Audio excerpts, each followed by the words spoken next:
Just hope everybody appreciates this hospital and our doctors as much as we do. Wonderful staff, knowledgeable staff, and just great people. Say any more about how wonderful this program is. If it wasn't for the hospital here, I don't know where I'd have been.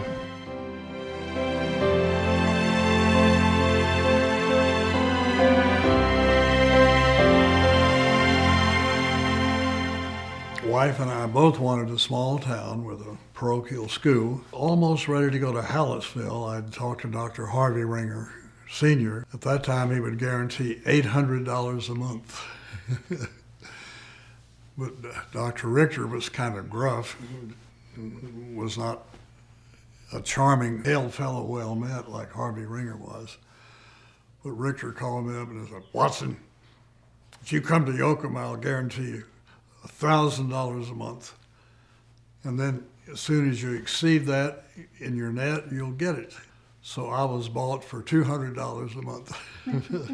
I want to deliver babies, and I want to treat old people, and I want to follow a family, generation after generation, and get to know my people. So we started looking, and we had some really pretty good choices. And but we were not going to go to a town that did not have a good hospital. Dr. M.G. Bross, he was some doctor. He had such a nice bedside manner. He was so good with the patients and everything. Then Dr. Watson, he just laid back, he was just always so calm and whatever, no excitement and you could call him any time of the night, and he sounds just like he'd never been asleep. Doctors had an extremely heavy load. They not only saw, I'd say honestly, 30 to 40 patients a day in the clinic. Then they would see maybe 10 to 15 in the hospital, made hospital rounds in the afternoon. And then they always had house calls. Believe it or not, they would make as many as 2 to 5 house calls in the afternoon. So you can imagine what a long day that was. And not only that, but they were responsible for the emergency room. There were no ER doctors like we have today. I remember we made a house call out in the country one time, the other side of Hoheim, and the guy said, "Well, I'll have to come pick you up in the tractor." So he met me at the gate, and I rode on his tractor. We had to cross a creek that had been flooded by rain. And I got back in the car after seeing the patient, and Bernice said, "You should have told me I would have taken a picture of that." I said, "Well, I didn't know, Bernice." A little different back in those days. My pride story about how doctors got paid. Earl had this wonderful, sweet little lady that was his patient, and she couldn't pay because they had no Medicare or any help back then. It was just either you pay or you don't pay.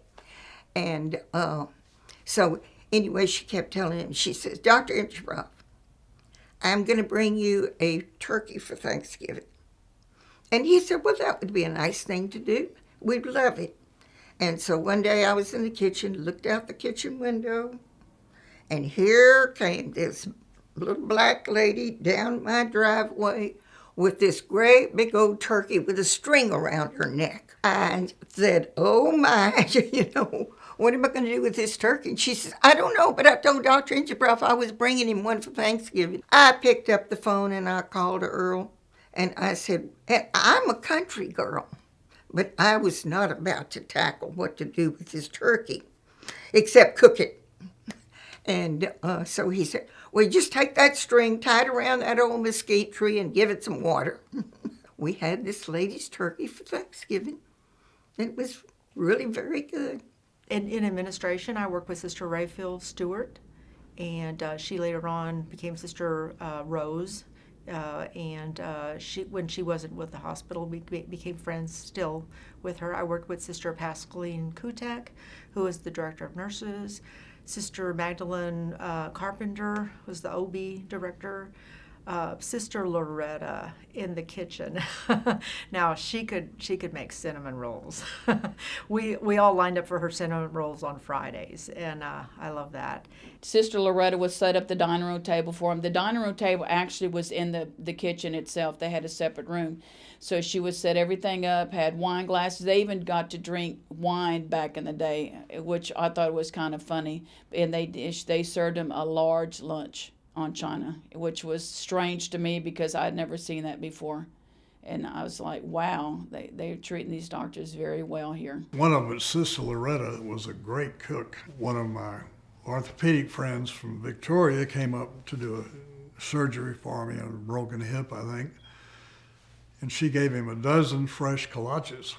Well, he put them in the back of his car. And of course, the aroma of those fresh baked kolaches got to him. He couldn't resist it. He ate a dozen freshly baked kolaches before he got to Victoria.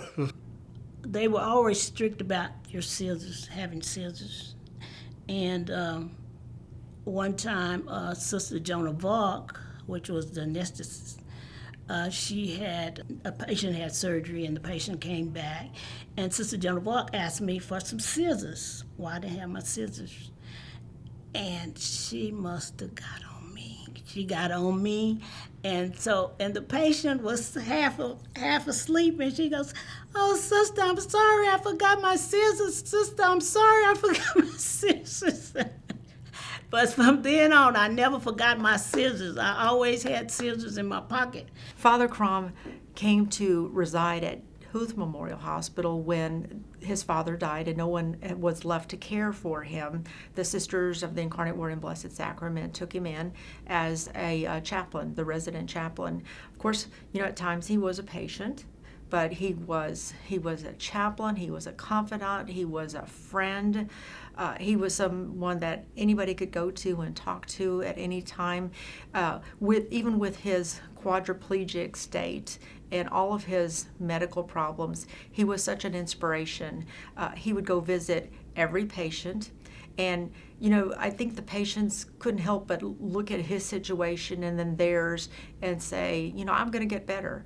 Or when they were at an at-life or end-of-life situation, he was very comforting. My greatest reward was working or just knowing Father Charles Crom. Youth Memorial was an interesting place. It was different than I'd ever been accustomed to practicing in. It was a much older facility when I first came here. In fact, I remember telling my wife when we first looked around, when we left, I said, there's no way that I can practice there. I wouldn't be comfortable practicing there. It's an old facility, and she was pretty much convinced, nope, that's where we're going to go. And I said, well, they don't have like oxygen in the walls, and they don't have suction in the walls, and they don't have, and she says, well, that's where we're going. So anyway, we ended up coming anyway, and it worked out fine. And as time went on and things evolved, we got all those things that I thought were important, and we made do with what we have, and I still think that we delivered excellent care. Well, there was always a rumor, a ghost up on the third floor in the old, pretty much vacant third floor of the hospital, and it was called by various names, but I kind of remembered it as the Blue Nun. I never personally saw the nun, but the one of my OB nurses, who was a nun, one time relayed to me that she had seen somebody in the hallway. She was cleaning up after delivery. I had already left.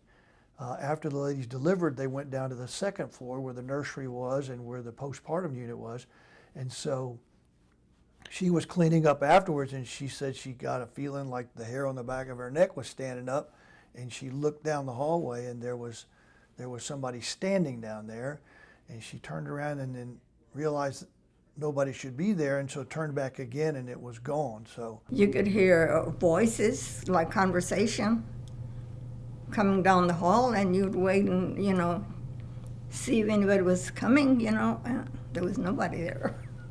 one of the doctors was in the sleep room one night and was called down to the ER and got up and was walking toward the elevator to go down to the emergency room, which was on the first floor, and he saw somebody coming toward him in the hallway. And the door opened and he got in, and at about halfway down, he says, he told me later, he said, then I thought, well, there should be nobody up on the third floor. So he pushed the button and went back up and opened the door, and of course nobody was there. So that was the only actual possible sightings of this blue nun, but it made for good conversation around the hospital for a number of years. Elwood Courier, Buzz Courier came back, and that's about the time that the hospital was getting talked about as far as we needed a new facility.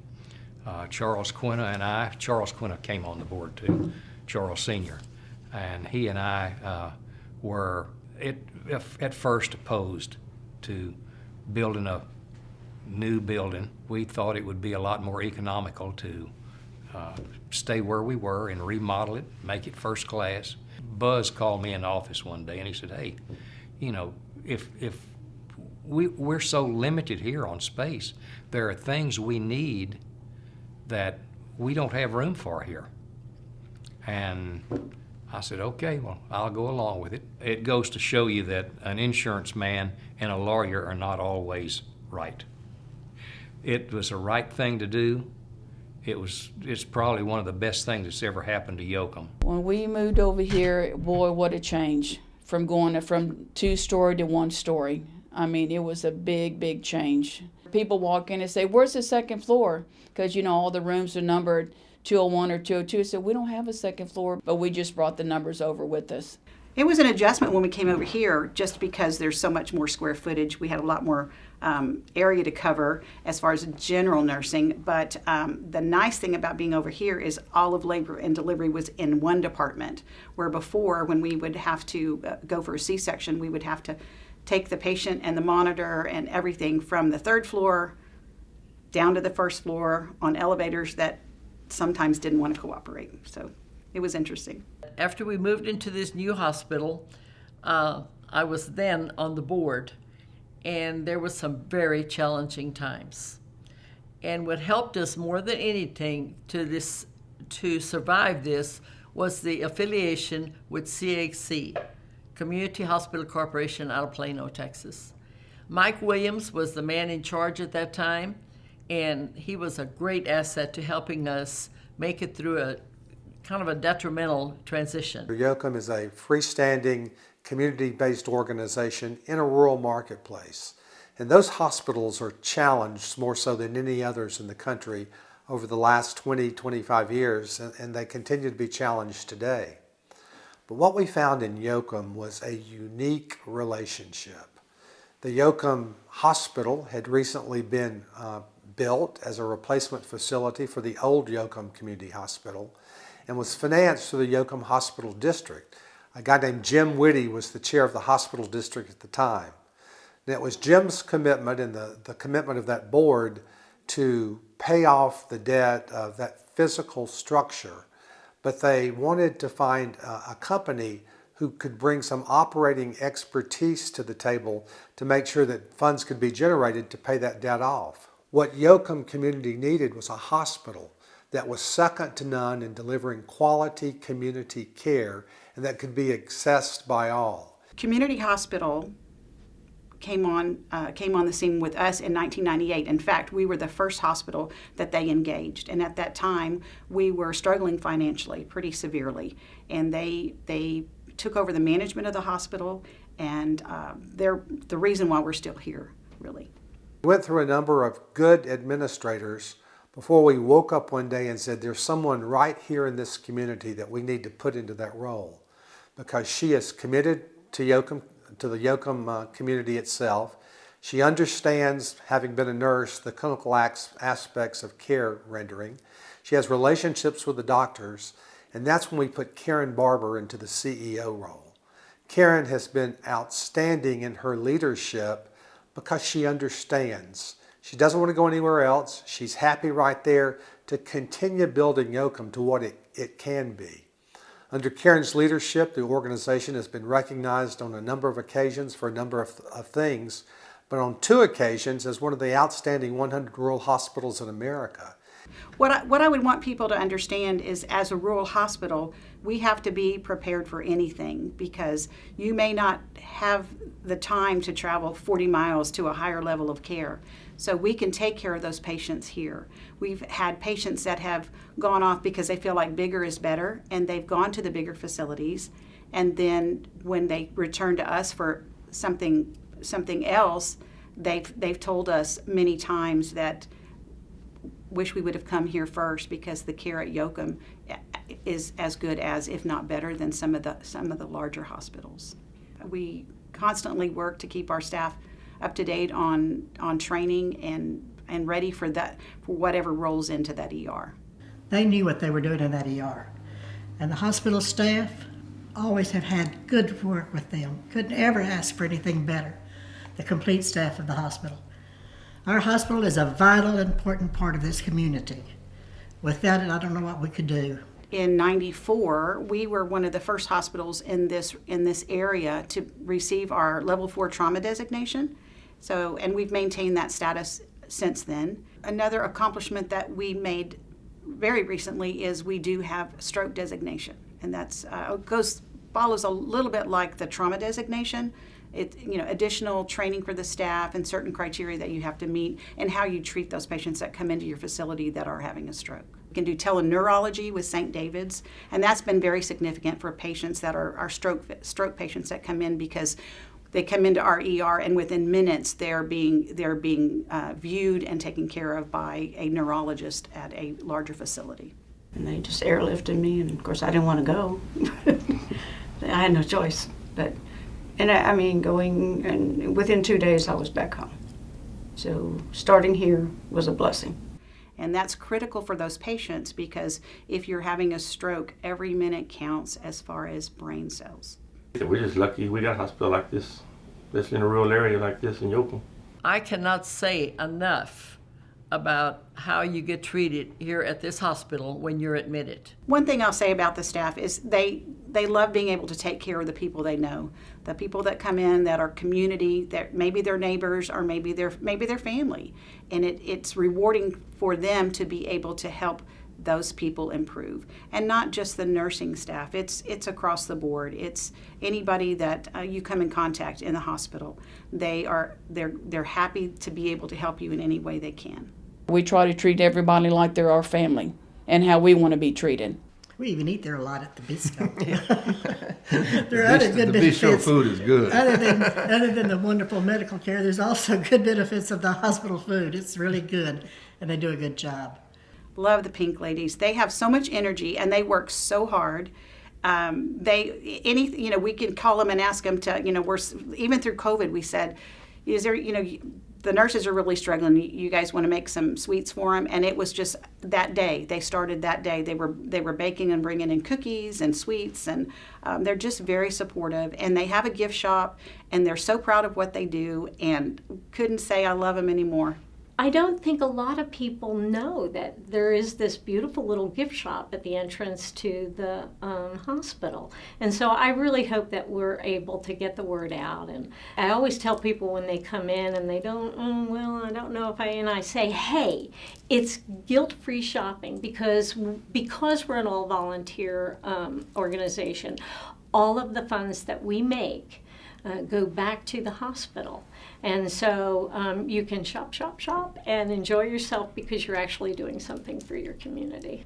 As long as I've been here, they have been doing dish towels. Just people like those, I guess they're old-fashioned embroidered dish towels, and we have done thousands of them. The reason why we volunteer at the hospital is because of the hospital. We want to be able to contribute. One of the things that all of us auxiliary members are so proud of is that a couple of years ago, when the hospital was acquiring 3D mammography, we were able to up our donation to the hospital. Usually we give somewhere between $5,000 and $10,000, but that year we were able to donate $15,000. And I know it's not a lot of money, but for us it was really special and very important, because you know, think about it. Most of the time, women, to get really good diagnostic health care, they have to go to Victoria or Houston or, you know, San Antonio.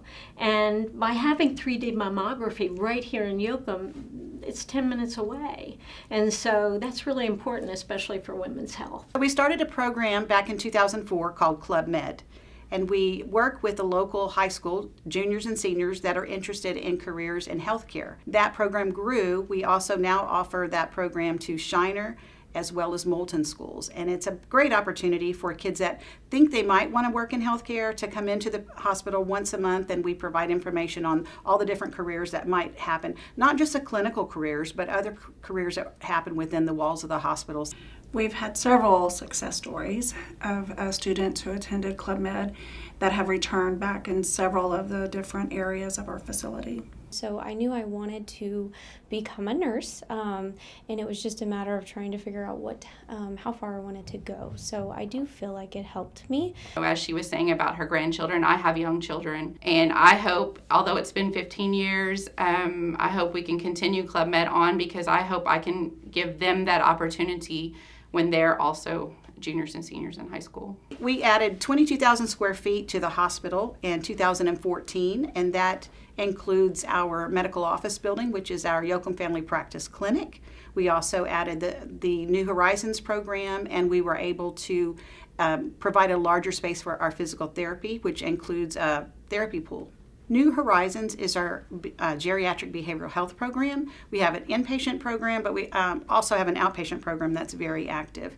And we do group sessions, and for the outpatient side, you don't have to have a physician referral. You can self-refer for that. It's kind of the best kept secret in town, I guess, truly because of the confidential aspect of it. But what we do is take a holistic approach to the patient's care. After 2 months, my husband told me one evening, he said, "I think I'm going to start counseling." He said, "I want some of what you're getting." I didn't realize how important your physical, mental, spiritual health are all interconnected. And the fact that we have something like that in this little town just amazes me, literally amazes me. I've seen it over and over in this 8 years that I've been here working with patients. It's just that mental health, psychological piece is what's missing. I really, this is just the best thing that's ever happened to me. I know I would have just been bogged down, and now I know what to do and what not to do, and I know I always have someone to talk to if I need to. It's been way better than what I expected. I would recommend New Horizons to anyone. We have a wound care program here we've had for several years, but we were real excited last year when we were able to add a hyperbaric chamber. So we are one of the few hospitals in the region that can offer that type of treatment for wound care. We've had multiple patients that have had wounds for years go through 60 days of hyperbarics and got them healed. The most difficult decision was in 2018 when we were forced to close our OB department. It was a difficult decision because I grew up in labor and delivery, and you hate to see that service line go away. And everybody enjoys having the babies, but it was a decision based on financial. Our number of deliveries were down significantly, and also just the funding for it. It was a financial strain, but a very difficult decision to make. Most important things about Yoakum. Why would you move to Yoakum? You can move to Yoakum because of our hospital.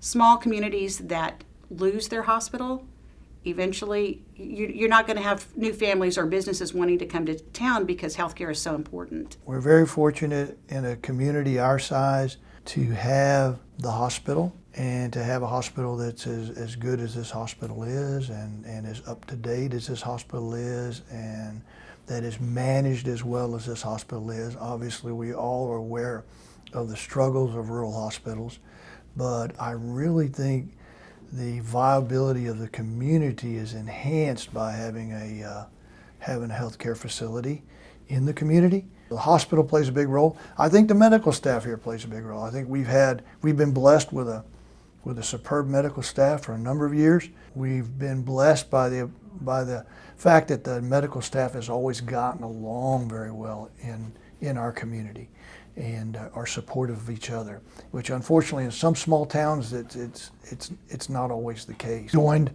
a long time ago by the doctors from Shiner, and they've been a great addition to this community and this hospital as well. We never dreamed that we would be seeing COVID in Yoakum. The first cases of COVID in Texas were the first week in March, and the second week in March we had our first case in Yoakum. And it was very difficult, but I really want to commend the staff. They came together very quickly.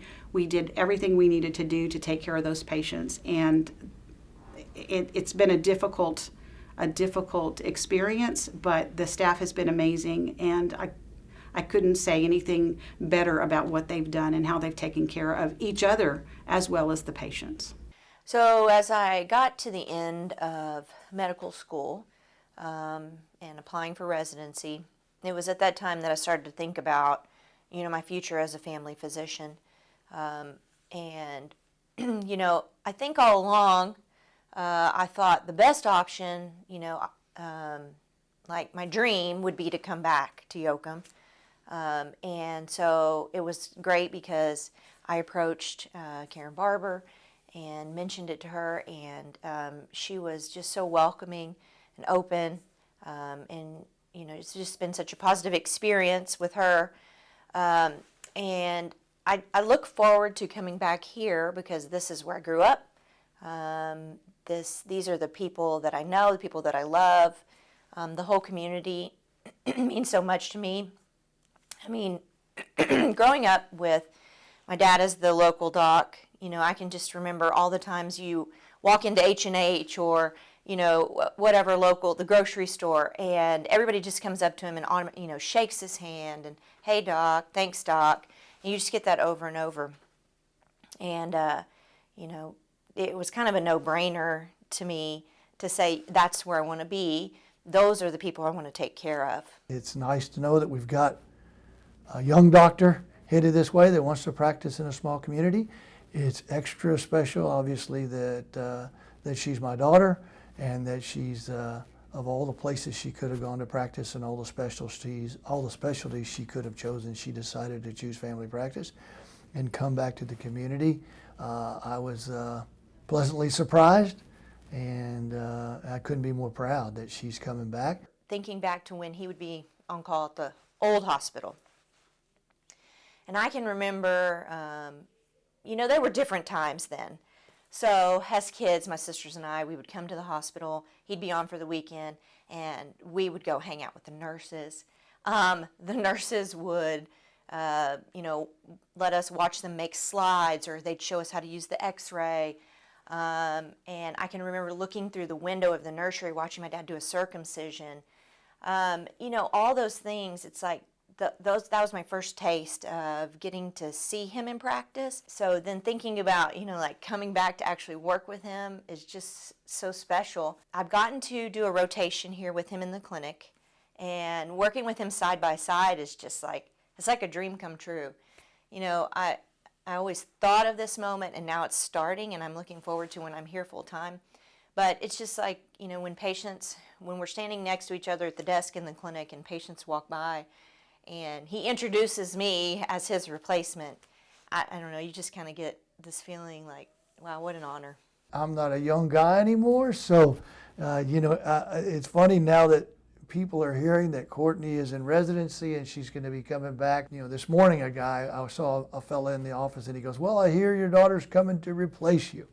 So, the rumors and stuff get around that I'm retiring, and I'm not planning on retiring now or as soon as Courtney gets here. I'm excited for her to come and join, and I would like the opportunity to practice together for a while and see how that goes. Finishing up residency in about a year and coming here to practice, I'm really looking forward to just being immersed here. I've gotten a little taste of it coming to Moonlight on weekends. I've gotten to start to meet the patients in the hospital setting, And it's already just been so fulfilling. One of the weekends I was here, I had a patient who was at end of life, and shortly after passed, and I've already received a thank you letter from that family just for the short time that I was here to take care of them. And that's the kind of people that I'm just looking forward to coming back and developing relationships with and getting to be in partnership with them. I mean, that's just so special to me.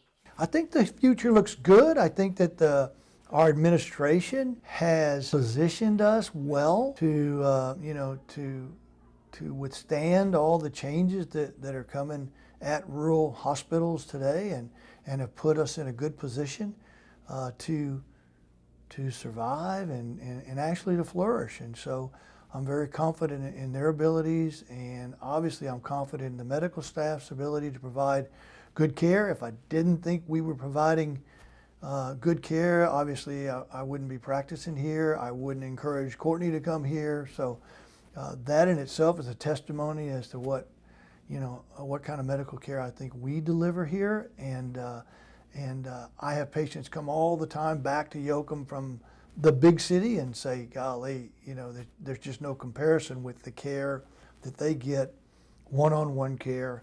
We are celebrating our 100 years, which is amazing, and our goal is to support our foundation, which we established just a few short years ago, actually, to be able to provide continued service in this community and have a hospital that will be here for the future generations to come.